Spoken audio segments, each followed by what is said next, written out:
First of all, we'd like to invite Professor Lee Ngoc, who is Vice President of UNESCO Hong Kong. We'd also like to welcome Dr. John Tan, who is the principal of YM College in Kowloon and also a Hong Kong U graduate. Dr. David Acharena, on behalf of UNESCO. We would also like to invite Ms. Anne Kildall, who is Hong Kong U's Sustainability Manager and also a PhD student at the university. And finally, we'd like to welcome our fellow MEd student, Sulata Maheshwari.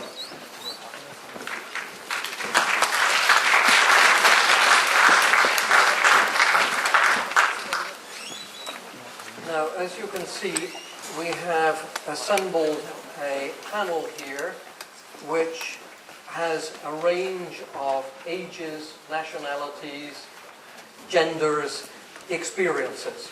In fact, a mini UNESCO in the way that we are presenting things. Each of these people has got their own perspectives on what we're going to talk about, and it's going to be my job to elicit these perspectives.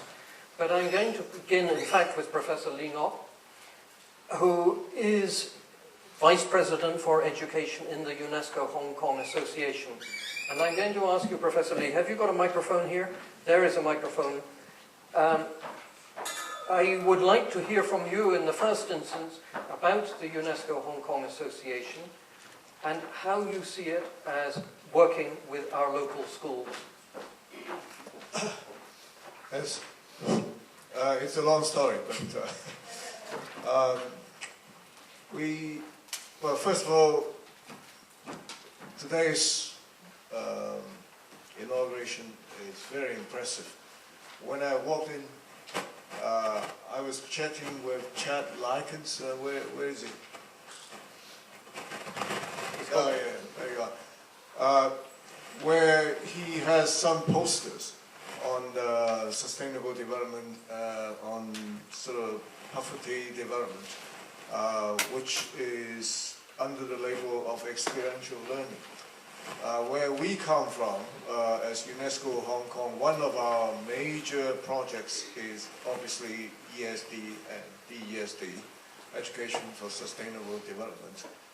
And the major activities is that every year we have about 4 or 5 themes we called Other Learning Experience. And Mitzi is, of course, the person in charge of all the activities. And we rely a great deal on our schools, our sort of member schools. Many of our younger generation here are very representative of that program, of how we show to Hong Kong that other learning experience is exactly the way to go in developing students' critical thinking and through things like liberal studies, in contact with the community, where they have to work as a team under a theme like built environment or green environment or even eco-tourism, that they learn a great deal about it. And I'm very glad to see that what Chad is doing is exactly the same thing at the tertiary level.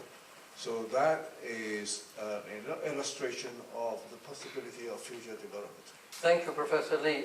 Now, you've talked about working with the schools, and I'm going to turn to Dr. John Tan, who is a principal of the school. Professor Lee has mentioned liberal studies, in which you have had a major role shaping up what happens in Hong Kong.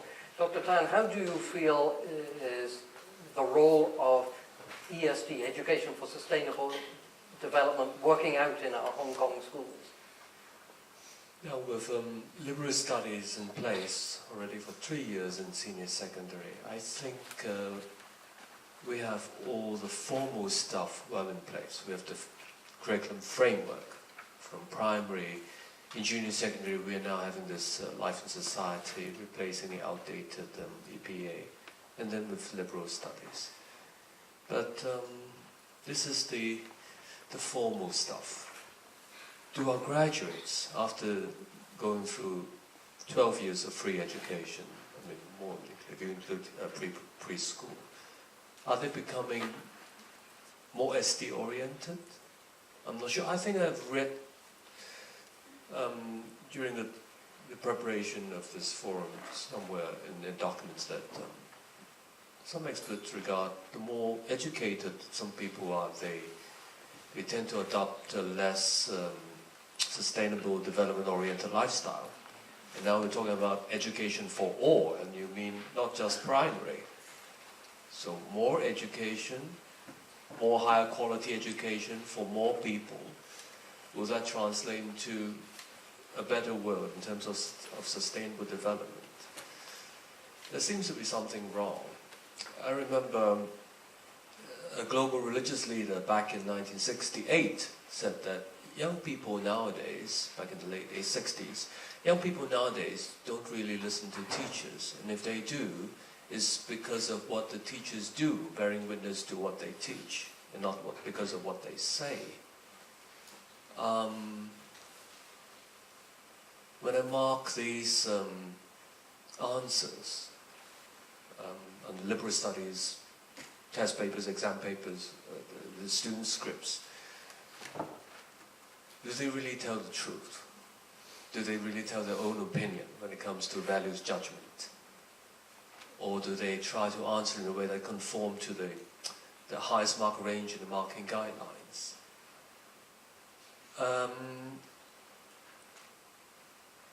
I think if you buy that notion that what teachers do or what senior students do in school is therefore affecting the juniors, what behaviors count more than words and textbooks in school.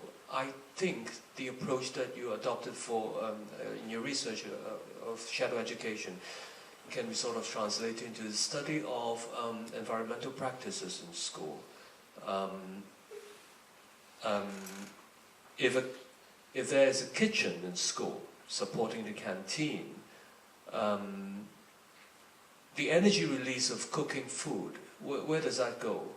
The experiences of installing solar panels on the rooftops of schools in other countries, what does that tell us about the possibility of this and other forms of renewable energy sources in school?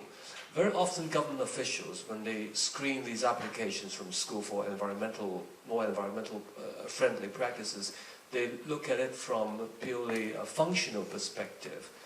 But this is also investment for education. When students in school see these things being practiced, or when electric cars become more affordable in Hong Kong in future, do teachers drive the conventional cars, or will some of them switch to electric cars with the support, the infrastructure support? Very simple. We're talking about sockets along the parking spaces. Will this kind of thing be supported by government? So, you know what I mean.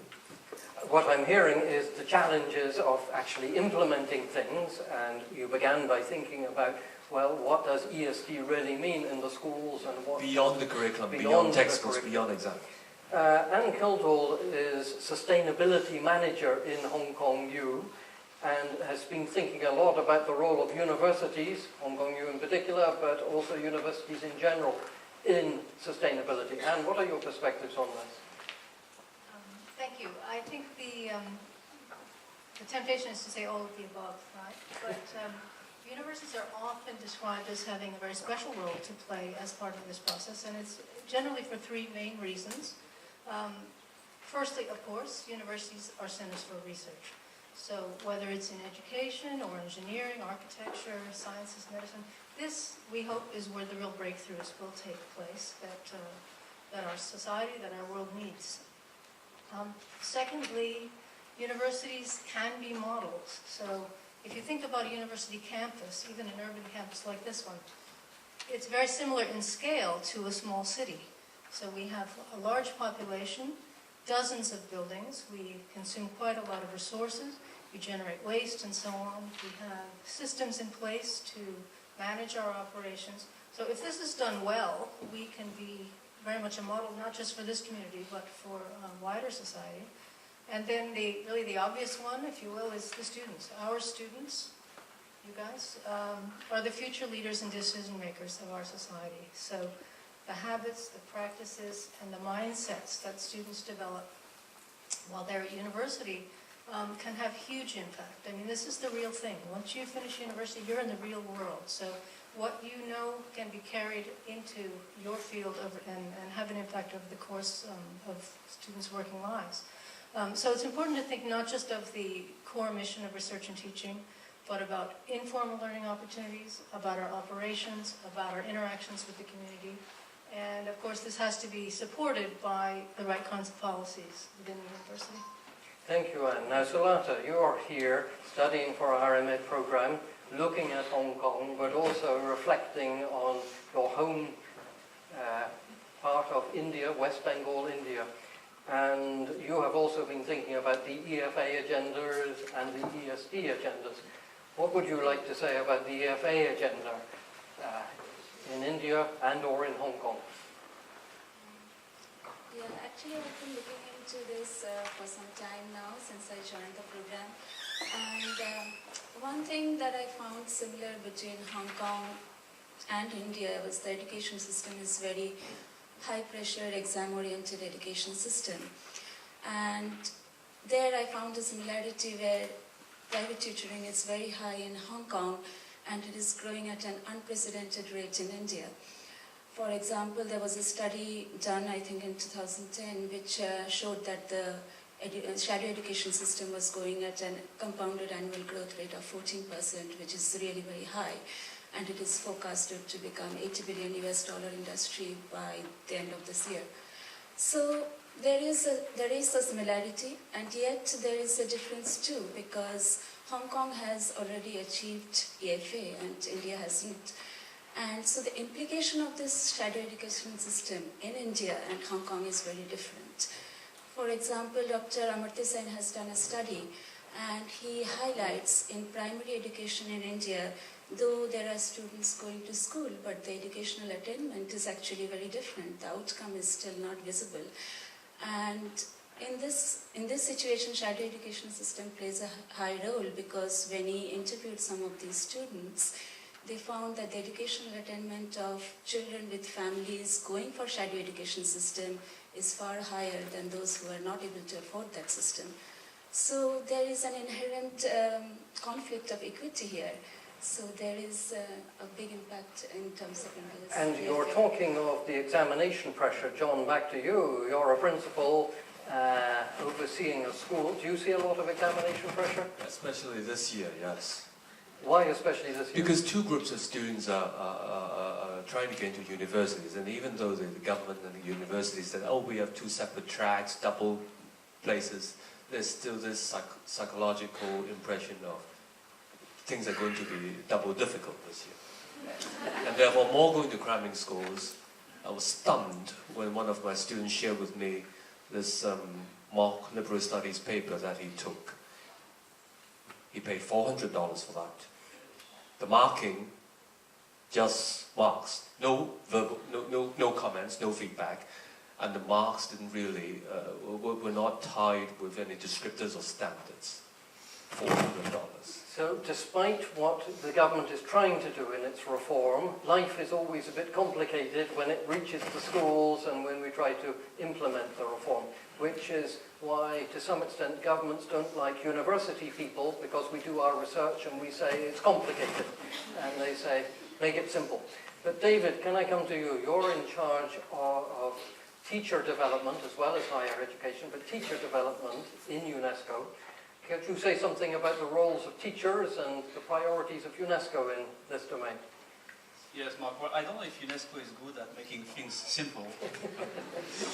But I'd like, first of all, to say that this discussion about ESD is very much in line with the quality agenda, which is now at the core of UNESCO's program in education. You mentioned in your talk the concept of equity, and equity being a key challenge, but also one of the goals that you set for this chair in comparative education.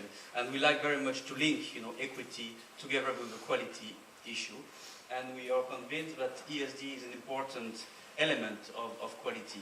And that brings us to one of the priority dimension of our program, which is teachers. In fact, we do a lot of work on how to actually prepare teachers for ESD and to teach ESD, to integrate ESD in curricula.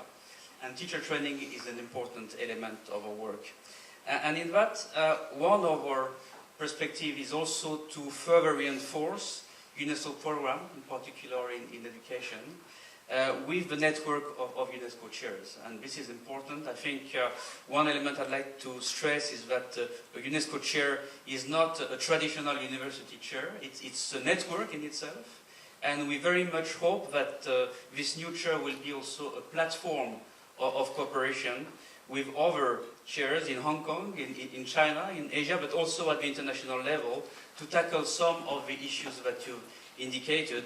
And certainly we would be interested also in joining you in this effort and in seeing how, in particular in relation to our program for teachers and on quality issues, we could also benefit and support the work that you will be initiating. Thank you. We look forward to working with you on that. I'm wondering whether each of you has any particular response to your colleagues. Yes, Professor Lee. I'd like to pick up from what John left. What he's basically saying is, all right, you learn all these things from ESD, but first of all, do the students really just practice it and believe in it and learn something from it and sort of for the whole lifelong education that ESD is important to them. That's one. The other one is even more difficult, and that is for teachers and even the principal. Right? Do you yourself believe in ESD and practice it? Like driving what sort of car? What sort of car? I still refuse to drive now. I was going to say, if you're driving, you have to begin with that. Anyway, seriously, I see this as rather important from the perspective of UNESCO Hong Kong, where we have the support of all these very active schools in the ESD and OLE programs.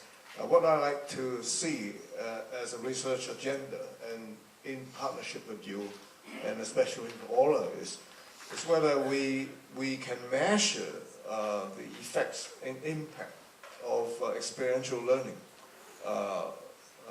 as a long-term project, like longitudinal studies, quantitative measurements, as well as qualitative research, and really show the world, show the EDB that this is a very important part of the learning experience of our second generation, and how that could be further enhanced through the new curriculum. In actual measurements, we can actually show that our students going through this experiential learning through ESD, that it does benefit the whole of Hong Kong or the whole world. It also brings in a new dimension in the curriculum development. So I think this is you and I picking it up. Well, we will do our best. But don't forget that you need to ask the Vice Chancellor for more funding. Now, I'm seeing him next week on another item, but I'll remind him yet again that you've got to give Mark enough research funding. That's why we invited you today.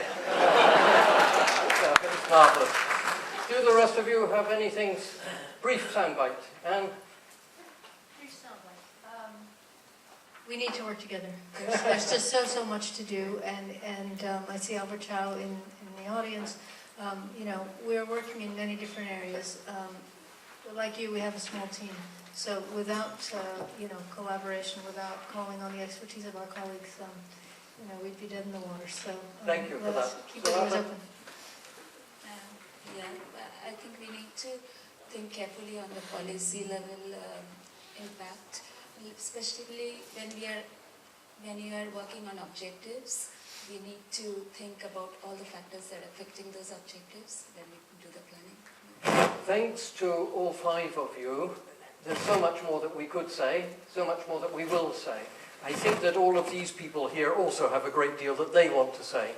Fortunately, we've now got a reception outside we can continue to talk to each other, and I hope and trust that we will. On that note, I would like to thank the 5 of you for coming up on stage, in public, and for sharing your ideas. Let's have some applause for them. And we hand back to